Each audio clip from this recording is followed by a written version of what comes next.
বুদ্ধদেব গুহর লেখা ছোট্ট একটি গল্প আজ আমি পড়ে শোনাব। গল্পটির নাম লাল ভেটকি। সুন্দর জায়গা না বল? হাতে ঢেউ তুলে সুগত আমায় বলল। বালিয়াড়ির ওপরে দাঁড়িয়ে চোখ চাইতেই দেখলাম সুগতর হাতের ঢেউ লক্ষ লক্ষ কোটি কোটি ঢেউ হয়ে ঘন নীল সমুদ্রের ওপর নাচছে। শীতের দুপুরের সুপুরুষ রোদ সুন্দরী সমুদ্রের সুগন্ধি গ্রীবায় আলতোভাবে চুমু খেয়ে ভিনদেশি হাওয়ার সঙ্গে ছুটে পালাচ্ছে। সমস্ত সৈকত রেখায় কোনো লোক নেই, কোনো নলিয়া নেই। অসংবৃত বস্ত্র সলজ্জা কোনো স্থূলাঙ্গী মহিলা পর্যন্ত নেই। আদিগন্ত সৈকত রেখায় কোনো প্রাণীর চিহ্ন মাত্র নেই। কেবল ছোট ছোট বাদামি কাঁকড়াগুলো গর্ত থেকে বেরিয়ে নোনা ফেনায় হামাগুড়ি দিয়ে বেড়াচ্ছে। একটু আগে একটি একলা কৃষ্ণসার হরিণ ভিজে বালির উপর দিয়ে হেঁটে গেছে, কেবল তার পায়ের দাগ। পিছন ফিরে চাইলাম, সেদিকে চেয়েও চোখ ফেরানো যায় না। খয়েরি ও পাটকেলে বালিয়াড়িতে সুতনুকা ছিমছাম ঝাউবনের শাড়ি, তা পেরিয়ে চিল্কার হ্রদ একফালি অতিকায় বেলজিয়ান আয়নার মতো পড়ে রয়েছে। একখণ্ড সারস সাদা মেঘের এবং উড়ে চলা ফ্লেমিঙ্গোর ঝাঁকের শ্বেত এবং কমলা রঙা ছায়া পড়েছে। ঝাউবনের চুলে সামুদ্রিক হাওয়া এসে শীষ দিয়ে চিরুনি বুলোচ্ছে। বাঁদিকে এক ঝাঁক কৃষ্ণসার হরিণ খুঁড়ে খুঁড়ে বালি ছিটিয়ে এক্কা দোক্কা খেলছে। বসে পড়লাম। সুগত বলল, কী রে, পছন্দ তো? আমি মুখ ঘুরিয়ে বললাম, ভীষণ। তুই আগে এসেছিস এখানে শিকারে? ধ্যাত, শিকার টিকার করতে আমার আর ভালো লাগে না, এমনি এসেছি। রাইফেলের নলে হাওয়ার সঙ্গে বালি ঢুকেছিল। পকেট থেকে রুমাল বের করে নলের মুখ বেঁধে দিলাম। সুগত বলল, নে একটা সিগারেট খা। তারপর সিগারেট ধরিয়ে বলল, তোর কাছে তো লুকোবার কিছু নেই, এই জায়গাটায় আমার হার হয়েছিল। আমি শুধলাম, হার হয়েছিল মানে? ও বলল, সে কথা শুনে কি হবে, গেছে যেদিন একেবারেই গেছে। জোয়ার আসছে, ঢেউগুলোর মধ্যে সবে গোঁফ ওঠা ছেলেদের মতো একটা অস্থিরতা জেগেছে। এবারেও আমরা নৌকো করেই এসেছি। উদ্দেশ্য চিল্কায় পৃথিবীর নানান কোণ থেকে উড়ে আসা মৌসুমি পাখি এবং ছড়পড়িয়ার কৃষ্ণসার হরিণ শিকার। কাবাব খাবার জন্যে রাতের বেলা ঝাউবনে খরগোশেরও অভাব নেই। বন্দুক নিয়ে বেরোলেই হলো। পুরী থেকে চোরা শিকারীরা পায়ে হেঁটে চলে আসে, রাতারাতি হরিণ খরগোশ মেরে পালায়। সুগত থাকে ভুবনেশ্বরে, সেখানকার এক সাহেব কোম্পানির ও ম্যানেজার। বন্ধুমহলে গুজব শুনেছিলাম, এক পেতনির প্রেমে পড়ে ওর নাকি মাথা প্রায় খারাপ হবার উপক্রম হয়েছিল। ওর মতো ছেলে সম্বন্ধে এমন দায়িত্বজ্ঞানহীন মন্তব্য শুনে বিশ্বাস করতে ইচ্ছে হয়নি, বিশ্বাস করিও নি। সুগত অনেক দিন থেকেই লিখছে একবার এদিকে আসতে। চিল্কায় অনেকবার এলেও চিল্কার সঙ্গে সমুদ্রের যেখানে সম্পর্ক, সেই ছড়পড়িয়ায় কখনো এর আগে আসেনি। তাই এবার চলেই এলাম। এসে দেখছি ভালোই করেছি। পিঠের হ্যাভারস্যাক থেকে খুলে থার্মোফ্লাস্কটা বের করে বালির ডানলোপিলোয় পা ছুড়িয়ে বসলো ও। তারপর আমাকে একটা কফি ঢেলে দিল। তারপর শুধলো, এত তাড়াতাড়ি নৌকোয় ফিরে কি হবে? এখানে সমুদ্রে সূর্যাস্ত দেখেই ফেরা যাবে। আমি বললাম, খুব ভালো কথা। সুগত সাহিত্যের ছাত্র ছিল, ইউনিভার্সিটিতে থাকাকালীন গেরুয়া পাঞ্জাবি পড়ত ও কবিতা লিখত। সুতরাং বুঝলাম এই পরিবেশে ওর ভাবের উদয় হয়েছে। এই অবস্থায় শিকারের কথা বললে আমাকে একটা আকার জংলি ঠাউরাবে। কফি শেষ করে আরও একটা সিগারেট শেষ করলো সুগত।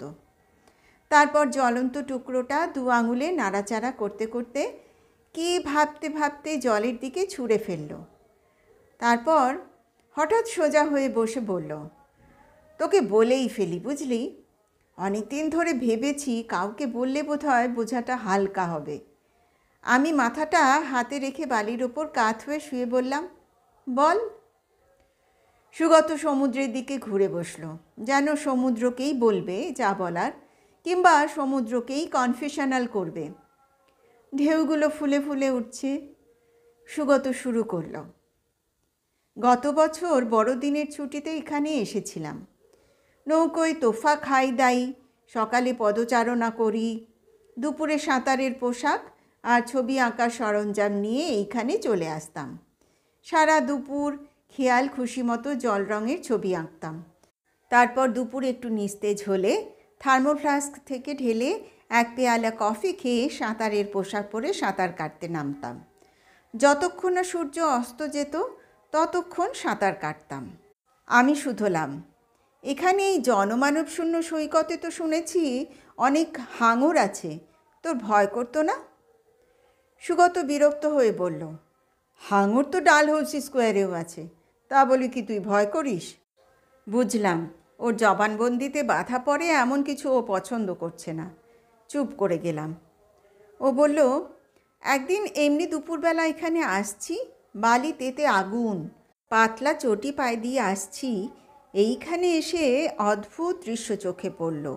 একটি বিরাট বহুবর্ণ ছাতা বালিতে পোঁতা রয়েছে এবং হালকা বেগুনি রঙা সাঁতারের পোশাকে একটি মেয়ে ডানলোপিলো ম্যাট্রেসের ওপর উপুর হয়ে শুয়ে ইংরেজি পেপার ব্যাগ পড়ছে, চোখে সানগ্লাস। এক ঝলক দেখে যেমন বুকটা ধক করে উঠল, তেমনি মনটা বিরক্তও হলো। এতদিন এই বেলাভূমি ছিল আমার একার, সম্পূর্ণ ব্যক্তিগত মালিকানায় আমি একে ভোগ করেছি। কোথা থেকে এরা এলো? আমার পায়ের শব্দ মেয়েটি শুনেছিল এবং একবার মুখ ঘুরিয়ে দেখেও ছিল। চমৎকারভাবে খোঁপা বেঁধেছিল, সানগ্লাসে চোখ ঢাকা, কিন্তু মুখের গরম যে ভারী মিষ্টি তা প্রথম দর্শনেই বুঝেছিলাম। শরীরের গরম যে ভালো সে বিষয়েও সন্দেহ ছিল না, কিন্তু খুঁটিয়ে কোনো রমণীর শরীর চোখ দিয়ে চাটবার মতো অশালীনতা আমার নেই এবং তখনও ছিল না। আমাকে দেখি মেয়েটি বলল, হ্যালো। ব্যাস ওই পর্যন্ত। পাশ কাটিয়ে আমি বাঁ দিকে যত দূরে পারি গিয়ে আস্তানা নিলাম এবং মনে মনে মেয়েটির মুণ্ডুপাত করতে লাগলাম। সেদিন স্নান করে যখন ফিরছি তখনও বেলা ছিল। ওকে দেখা গেল না, ছাতাটিকেও না। বোধহয় অনুচর এসে নিয়ে গেছে, কিন্তু বালির ওপর জলের পাশে বেগনে রঙা কী একটা জিনিস চোখে পড়ল। কাছে গিয়ে দেখি মেয়েদের চান করবার রাবারের টুপি। টুপিটি কুড়োতে গিয়েই চোখে পড়ল ভিজে বালির ওপর কে যেন গভীরভাবে দাগ কেটে লিখেছে, নির্জনতার ভাগ দেওয়ার জন্যে অশেষ ধন্যবাদ। লিখেছে ইংরেজিতেই। নৌকোয় ফিরেই শুনলাম ছড়পড়িয়ার অপর পারে একটি নীল মোটর বোট এসে লেগেছে। তার যাত্রী এক সাহেব, মেম সাহেব ও তাদের কন্যা।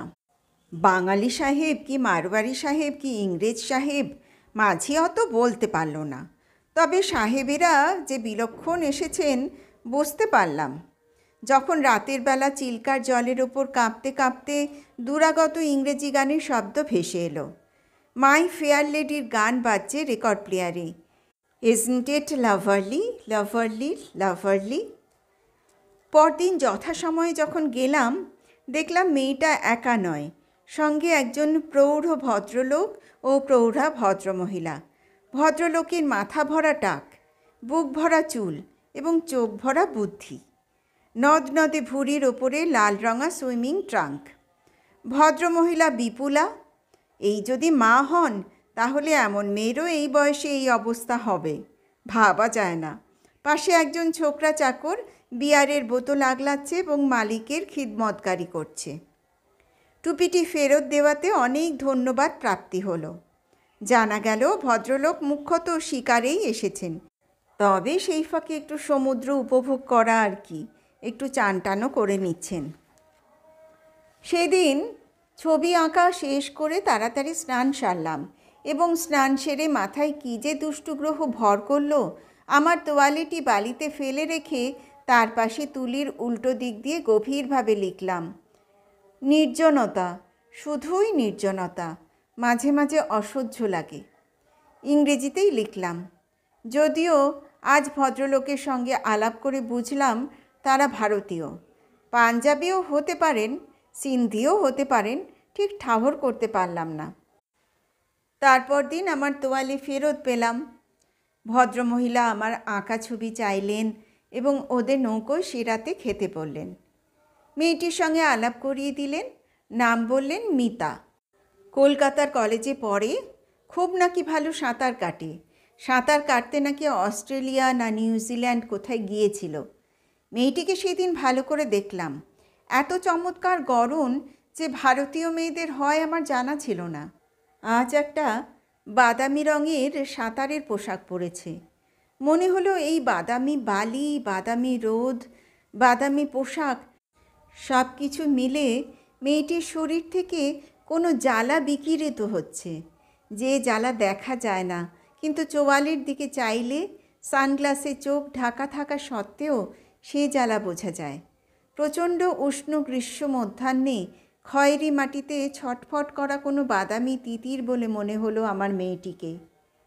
সেদিন আমি যখন ছবি আঁকছিলাম তখন মেয়েটি চান করতে লাগলো। সমুদ্রে কাউকে চান করতে দেখলে যে অত ভালো লাগে আমি জানতাম না। বিরাট বিরাট ফনা তোলা নীলাভ স্বচ্ছ ঢেউয়ের বুক ফুঁড়ে ফুঁড়ে মিতা একটি বাদামি তোপসে মাছের মতো সাঁতার কাটতে লাগলো। কি সুন্দর বক্ররেখায় শরীরটিকে মাছের মতো বেঁকিয়ে হাত দুটিকে সামনে প্রসারিত করে সে সমুদ্রকে উপহাস করে করে তাকে যেন খেপিয়ে তুলল। তরঙ্গগুলি বুদবুদ তুলে বিড় করতে করতে বালিতে এসে গড়িয়ে পড়তে লাগলো। আমার মনে হলো ওরা মিতাকে দেখে স্তুতি করে তালে তালে গাইছে, ইজন্ট ইট লাভারলি, লাভারলি, লাভারলি। রাতে ওদের বোটে গেলাম। খুবই ছোট বোট, কিন্তু নেই এমন জিনিস নেই।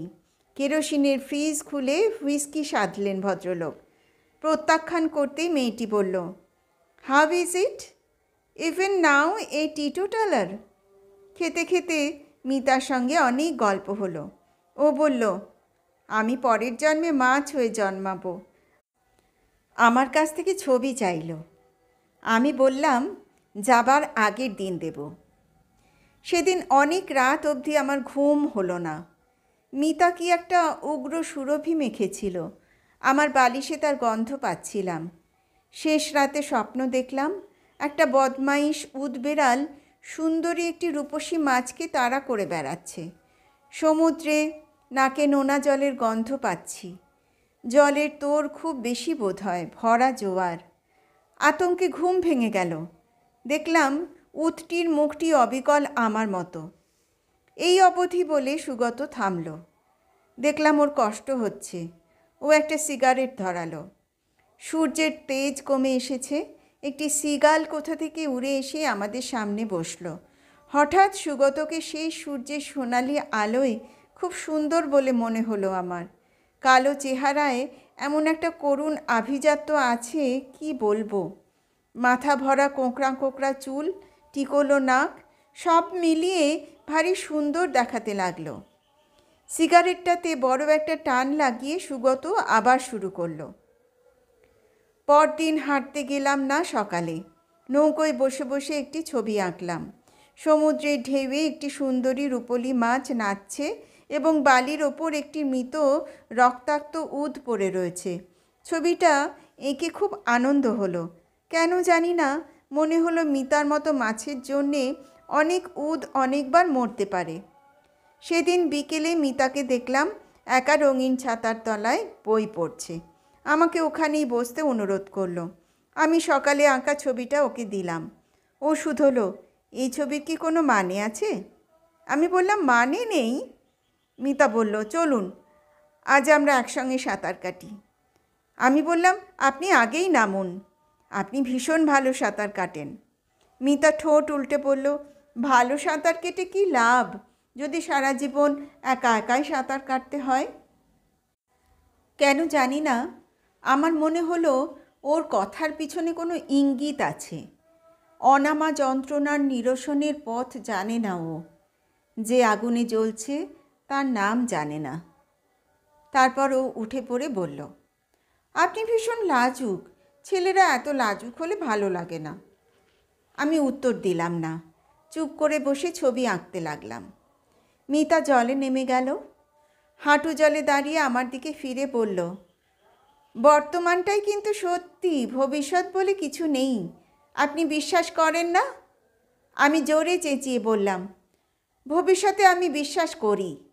হাওয়া আর ঢেউয়ের শব্দ আমার কথা ডুবিয়ে দিল। মুখ নিচু করে ছবি আঁকছিলাম, এমন সময় বাঁচান বাঁচান চিৎকার শোনা গেল। চমকে তাকিয়ে দেখি মিতা অনেক দূরে চলে গেছে। ঢেউগুলো কেঁপে উঠেছে, জলের উপরে খুব নিচু হয়ে এক ঝাঁক সিগাল উঠছে। কি হলো? হাঙর না আন্ডার কারেন্ট? যত তাড়াতাড়ি সম্ভব জলে গিয়ে পড়লাম এবং যত জোর আমার বুকে ছিল সব জোর দিয়ে দুহাতে জল কেটে এগোতে লাগলাম। আজ মিতা একটা কমলা রঙা পোশাক পরেছে। এই ওকে দেখতে পাচ্ছি, এরই মধ্যে ঢেউ এসে ওকে আড়াল করে দিচ্ছে। মনে হচ্ছে ডুবে যাচ্ছে। হাত দুটো উপরে তুলছে, ঢেউয়ের তোড়ে একবার পিছিয়ে আসছে, আবার পরক্ষণেই এগিয়ে যাচ্ছে। কোনো ক্রমে ওর কাছে গিয়ে পৌঁছতেই প্রাণ ভয়ে ও আমাকে জড়িয়ে ধরল। আমার মনে হলো আমিও ডুবে যাব। ওর গায়ে আমি গুলিবিদ্ধ ফ্লেমিঙ্গো পাখির ডানার গন্ধ পেলাম, তেমনি আষ্টে গন্ধ, নোনা গন্ধ। পরক্ষণেই ঢেউ ভাঙার শব্দের সঙ্গে গলা মিলিয়ে জলের মধ্যেই মিতা গেয়ে উঠল, ইজন্ট ইট লাভারলি, লাভারলি, লাভারলি, এবং আমাকে চমকে দিয়ে আমাকে ছেড়ে কুলের দিকে সাঁতরে গেল। কিছুই হয়নি, মিছিমিছি আমাকে এত বড় ভয় পাওয়ালো। আমি ওকে তাড়া করে গেলাম। ও একটি লাল সামুদ্রিক ভেটকির মতো নীল জলে মোড় নিয়ে আমাকে চেঁচিয়ে বলল, বর্তমানটাই সত্যি। আমি ঢেউয়ের মধ্যে বুড়বুড়ে তুলে বললাম, সত্যিই যে সত্যি, তা দেখাচ্ছি। তারপর জলে আর মরা ফ্লেমিঙ্গোর আষ্টে গন্ধ থাকলো না। সেই স্বপ্নে পাওয়া সুগন্ধিতে সমস্ত সমুদ্র সুরভিত হয়ে উঠল। আমার রূপলি মাছের সঙ্গে সাঁতার কাটতে লাগলাম। সূর্যের তেজ পড়ে আসতে লাগলো। মিতা বালিতে উঠে বিস্তীর্ণ সৈকতে দুটি হাত কাঁধ সমান তুলে তুড়ি দিয়ে নেচে নেচে গাইতে লাগলো। বোধহয় আমিও ওর সঙ্গে নেচেছিলাম। তারপর সূর্য না ডোবা পর্যন্ত আমার কোলে মাথা রেখে বালিতে শরীর এলিয়ে মিতা শুয়েছিল। আমি হাত দিয়ে ওর ভেজা চুল কপাল থেকে সরিয়ে দিয়েছিলাম। ওর কপালে ঠোঁট ছুঁয়েছিলাম। আমার ঠোঁটে সেই গন্ধ এখনও লেগে আছে।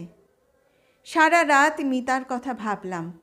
পরদিন যেন আর তর সইছিল না, কখন সমুদ্রে যাব। সমস্ত রাত কানের মধ্যে বেজেছে মিতার বেসুরো গলার দুষ্টুমি ভরা মিষ্টি গান।